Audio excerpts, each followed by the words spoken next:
Recently Turkey की parliament में कुछ ऐसा हुआ which is really shocking because जो टर्की की पार्लियामेंट है उसके अंदर जो उसके मेंबर ऑफ पार्लियामेंट हैं उनके बीच में एक बहस चल रही थी एक मुद्दे को लेकर जो हमेशा हर एक कंट्री में होती है और एक काफ़ी आम बात है। मगर इंटरेस्टिंग बात यह है ये जो बहस चल रही थी ये बहस कन्वर्ट हो जाती है एक हैंड टू हैंड फाइट में जिसमें आपस में टर्की के मेंबर ऑफ पार्लियामेंट एक दूसरे पर मुक्के बरसाने लगते हैं और इसी के वजह से ये पूरा इशू पूरे सोशल मीडिया पर छाया हुआ है। और ऐसा नहीं है कि इस हैंड टू हैंड फाइट में एक मेंबर ऑफ पार्लियामेंट ने दूसरे मेंबर ऑफ पार्लियामेंट पर पंच मारे किक मारी और ये बात खत्म। ये लड़ाई इतनी ज्यादा भयंकर थी कि इसके वजह से बहुत सारे लोगों को खून निकला, बहुत सारे लोगों को सीरियस इंजरीज भी आई और टर्की की पार्लियामेंट का जो फर्श है उस पर भी कई जगह खून के धब्बे पाए गए थे। आज के इस वीडियो में हम इसी इंसिडेंट के बारे में डिटेल में जानेंगे। तो आइए शुरू करते हैं। टर्की की पार्लियामेंट के जो स्पीकर हैं उन्होंने ये कहा कि जिन दो लोगों ने इस लड़ाई को शुरू किया है उन पर सैंक्शन लगाए जाएंगे।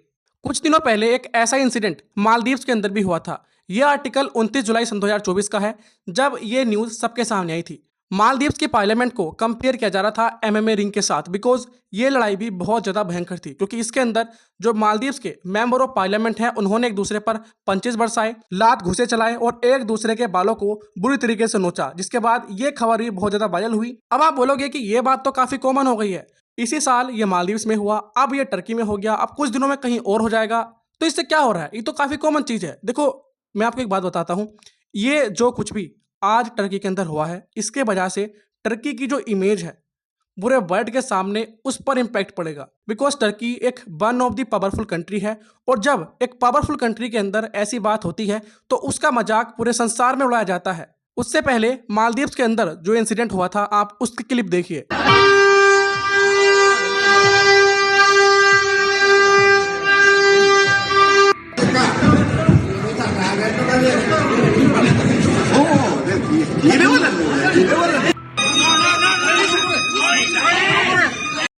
अब बात करते हैं टर्की की कि ये इशू कैसे शुरू हुआ।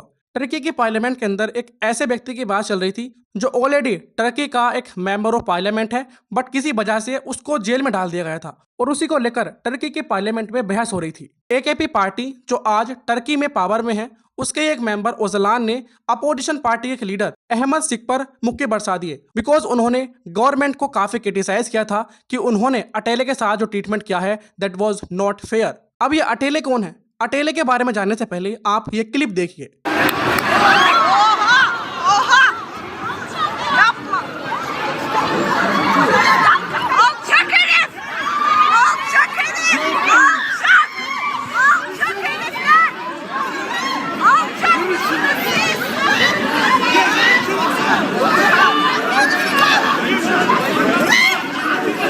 बेसिकली कैन अटेले एक बहुत ही फेमस पर्सनैलिटी हैं टर्की में। ये लॉयर भी रह चुके हैं, एक एक्टिविस्ट भी थे और पॉलिटिशियन तो हैं ही।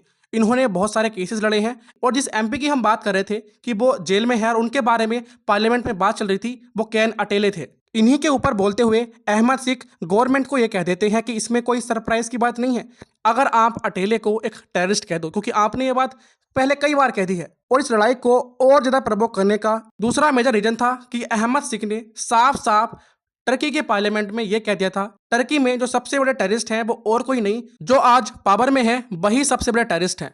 और यह बात सुनकर ओजलान जो पहले एक फुटबॉलर भी रह चुके हैं, आप में से कुछ लोग ऐसे होंगे जिनको इनके बारे में पता होगा, इन्होंने अहमद सिक पर मुक्कों की बरसात कर दी। लगातार इन्होंने बहुत सारे मुक्के अहमद सिक को मारे और बाद में टर्की के अदर लॉ मेकर्स ने देखते हुए इस लड़ाई को ज्वाइन किया और ये लड़ाई और ज्यादा वॉयलेंट हो गई। ये जो कुछ भी 30 मिनट तक टर्की की पार्लियामेंट में हुआ और इसी की वजह से 2 लॉ मेकर्स जख्मी हो गए थे और इसके बाद ही जो पार्लियामेंट के अंदर हियरिंग चल रही थी उसको सस्पेंड करना पड़ा। इस पिक्चर में टर्की की जो लेडीज एमपी हैं वो भी आपको दिखेंगी और इस लड़ाई में लेडी एमपीज को भी बहुत सारे पंचेस लगे हैं। अब आपके दिमाग में एक सवाल आएगा कि अटेले तो काफी अच्छे आदमी थे, एक पॉलिटिशियन थे, एक लॉयर थे, मगर इनके साथ ऐसा क्यों हुआ? इनको सन 2022 में 18 साल की सजा सुनाई जाती है क्योंकि गवर्नमेंट का कहना था कि 2013 में जो गवर्नमेंट को ओवरथ्रो करने के लिए एक नेशन वाइड प्रोटेस्ट हुई थी गाजी पार्क में, उसमें अटेले भी एक प्रोमिनेंट फिगर थे और ये करना एक बहुत ही गलत बात है किसी भी कंट्री के लिए। और इसी की वजह से टर्की के अंदर जो रूलिंग पार्टी है उन्होंने अटेले को साफ साफ टेररिस्ट कह दिया था पार्लियामेंट में।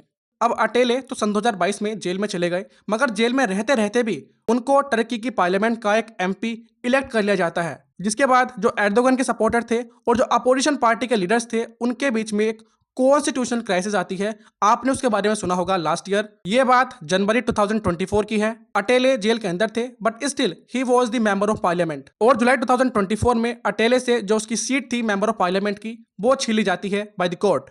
और 1 अगस्त को टर्की का जो कॉन्स्टिट्यूशनल कोर्ट है वो इस बात को रिव्यू करता है कि जो सुप्रीम कोर्ट ने ये डिसीजन लिया है क्या ये टर्की के बेसिक रूल को फॉलो करता है या इसके पीछे गवर्नमेंट का हाथ है, गवर्नमेंट से इन्फ्लुएंस होकर टर्की का जो सुप्रीम कोर्ट है उसने डिसीजन सुनाया। तो उसके लिए जो टर्की का कॉन्स्टिट्यूशनल कोर्ट है वो इसके बारे में रिव्यू करता है और ये बात सामने रखता है कि Atalay's removal as a member of parliament was null and void. Basically आज टर्की के अंदर जो पार्टी पावर में है उस पार्टी की गवर्नमेंट जो खुद कम्युनिटी है टर्की की उनको टेररिस्ट कहते हैं। ये एक अलग मैटर है, मगर जो कुछ भी टर्की की पार्लियामेंट के अंदर हुआ that is really shameful, because इसकी वजह से पूरे वर्ल्ड को नेगेटिव सिग्नल जाते हैं, स्पेशली सिटीजन्स को जो उस कंट्री में रह रहे हैं। वो क्या सोचेंगे कि अगर हमारे जो मेंबर ऑफ पार्लियामेंट हैं वही इस तरीके से लड़ते झगड़ते हैं तो कंट्री के अंदर कैसे पीस हो सकती है। आई होप आपको समझ में आया होगा कि टर्की के अंदर ये इशू कैसे स्टार्ट हुआ और इसके पीछे की मेन वजह क्या थी और कैसे ये इशू इतना ज्यादा वायरल हो गया। That's all about this video. और अभी तक आपने वीडियो को लाइक करके शेयर नहीं किया है तो जरूर उसको लाइक और शेयर करें